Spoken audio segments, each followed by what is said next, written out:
and welcome to Staffworks Explained.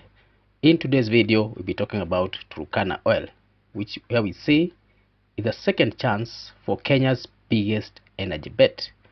For more than a decade, the promise of commercial oil production in Turkana has hovered over Kenya's energy sector like an unfinished chapter.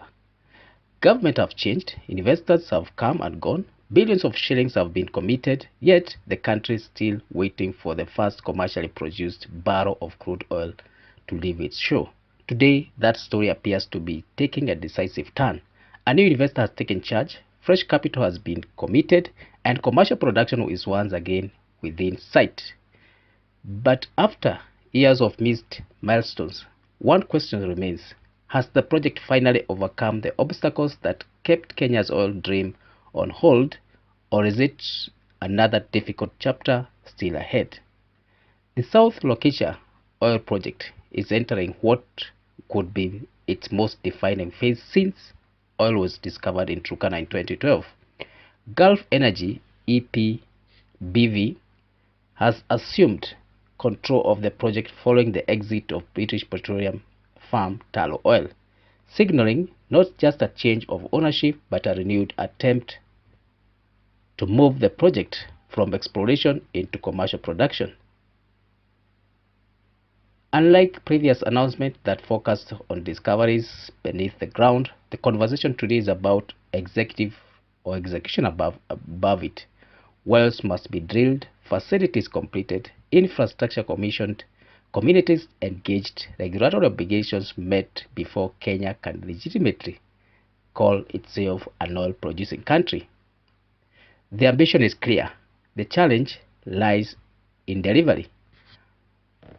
Let's look from discovery to development, that phase or that development. When Turkana Oil announced Gamia 1 discovery in March 2012, it transformed perceptions of Kenya's petroleum potential almost overnight. What had long been regarded as an unexplored frontier quickly attracted international attention, with successive discoveries at Twiga, Amosing, as well as neighboring fields confirming that the South Lokicha Basin held commercially recoverable oil. Those discoveries raised expectation across the country.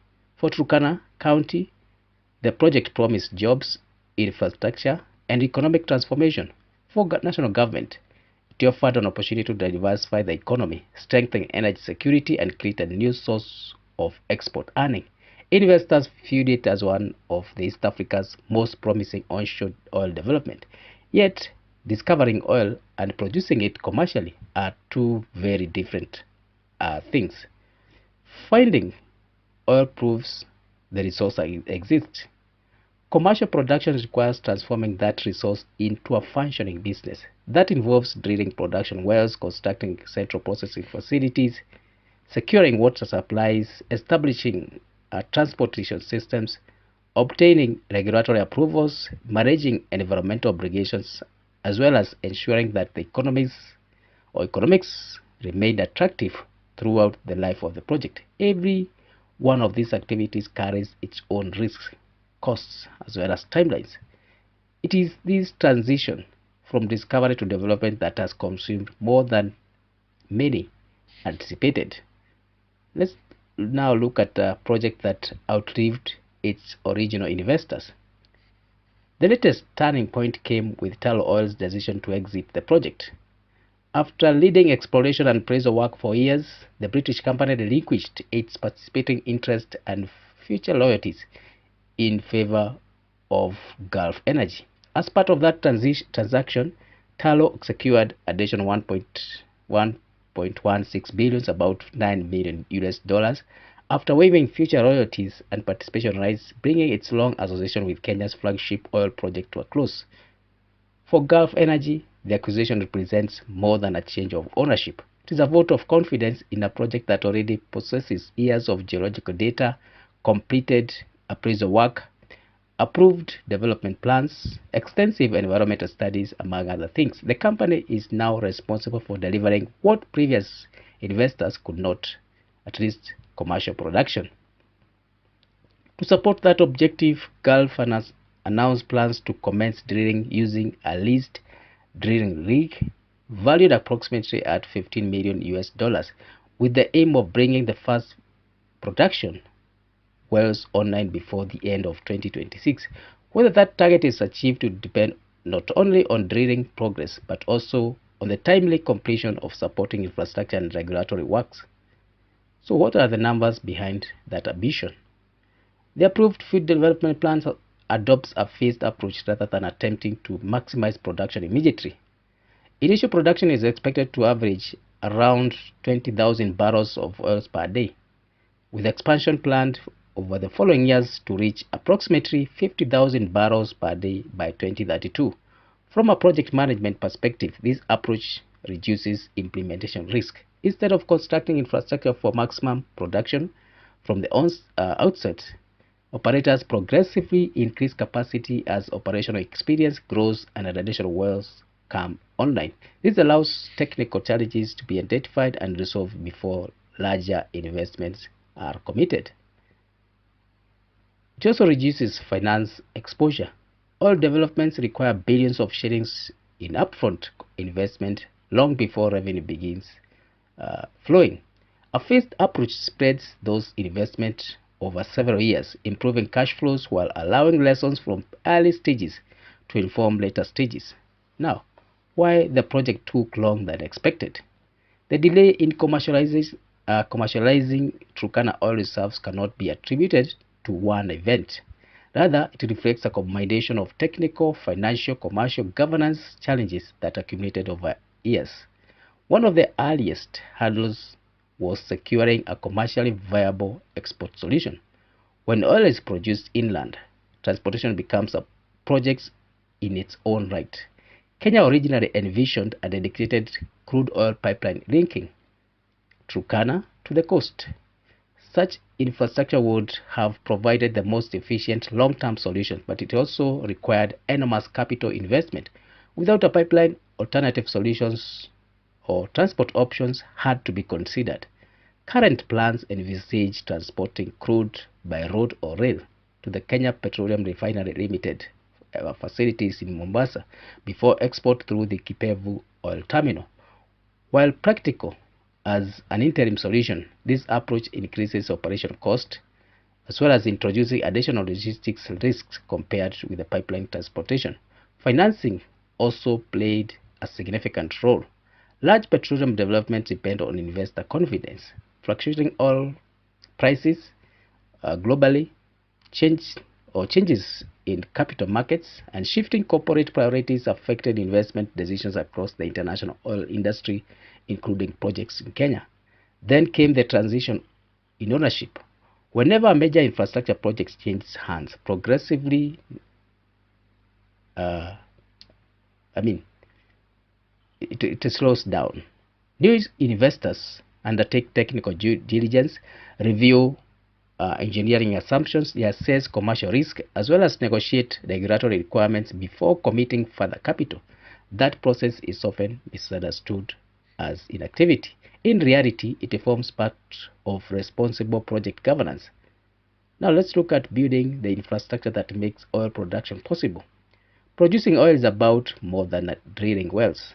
Every producing field depends on supporting infrastructure capable of sustaining operations safely as well as efficiently. Among the most significant ongoing investment is the construction of a 90.5-kilometer makeup water pipeline, which connects Tackle Gorge Dam to the central processing facility in Lokisha. Water plays a critical role in petroleum production. It supports drilling operations, processing activities, as well as other industrial requirements. Securing a water supply system therefore produces operational risk while creating opportunities for surrounding communities if associated distribution infrastructure is well developed and responsibly. The central processing facility itself forms the operational heart of the project. This is where crude oil from multiple wells is received, separated from water and gas, stabilized and prepared for transportation. Without it, individual wells cannot operate as an integrated production system. In project management, these facilities are known as enabling infrastructure. They do not generate revenue directly, but without them, the primary asset, in this case, the oil wells, cannot function uh, commercially. Let's now look at the community factor in this project. No resource project succeeds on engineering alone. It also depends on maintaining what industry practitioners increasingly describe as the social license to operate. That's the confidence and acceptance of the host community. In Turkana, local leaders have consistently argued that commercial production should translate into measurable benefits for the residents.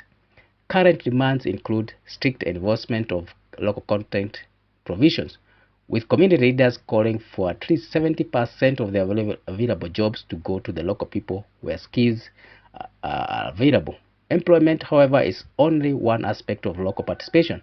Communities equally or are equally interested in procurement opportunities for local businesses, investment in education, technical training, improvements of roads and water infrastructure, as well as greater transparency regarding uh, revenue sharing.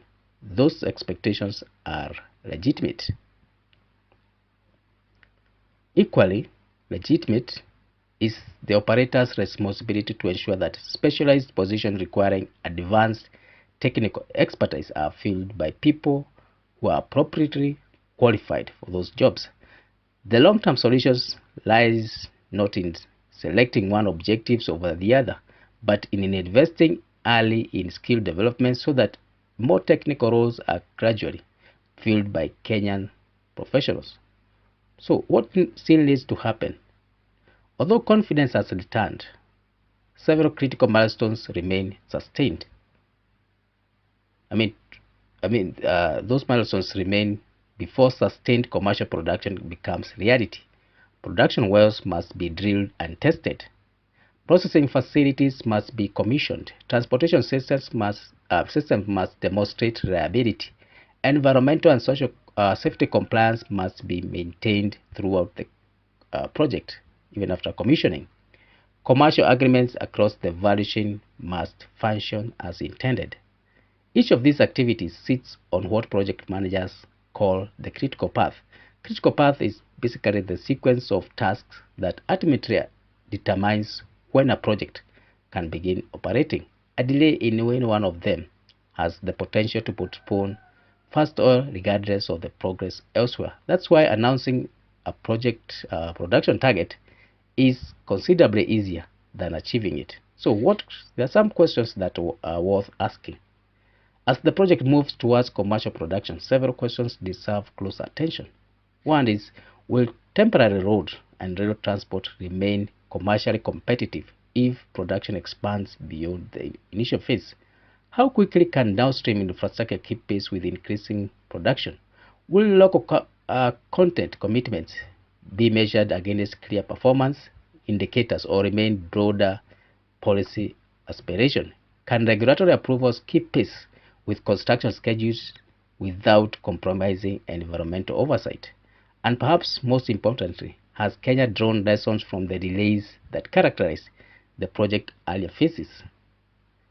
These are not questions intended to cast doubt on the project. They are questions that every major extractive industry investment must answer if it is to deliver lasting value. The South Locatia development has become much more than a petroleum venture. It is a measure of Kenya's ability to manage a complex project involving government agencies, private investors, financiers, regulators, contractors, and even host communities over an extended period. It has already demonstrated that discovering natural oil resources is only the beginning. Turning those resources into sustainable national wealth demands disciplined planning, predictable regulations, and sound financial management, as well as consistent stakeholder engagement. The documents that have shaped this project over the years, from field development plans and environmental assessment to the government policy statements, investor disclosures, as well as regulatory approvals, tell a remarkably consistent story. Kenya has never lacked petroleum potential. The greater challenge has been transforming that potential into commercial reality. The recent changes in ownership, fresh investment by Gulf Energy, as well as additional payment made to Tullow Oil to conclude its exit, represent more than a corporate transaction. They signal the beginning of a new phase in Kenya's oil journey, one defined less by exploration and more execution. Whether commercial production begins within the current timeline, this will ultimately be determined not by optimism, but by disciplined project delivery. If the remaining milestones are achieved, the first barrel of commercially produced Turkana crude will mark the end of a journey that began beneath dry plains of the northern Kenya more than a decade ago. It will also mark the beginning of a greater responsibility, ensuring that the country oil wealth translates into lasting economic value for both the communities and the host, that host the resources as well as a nation as a whole.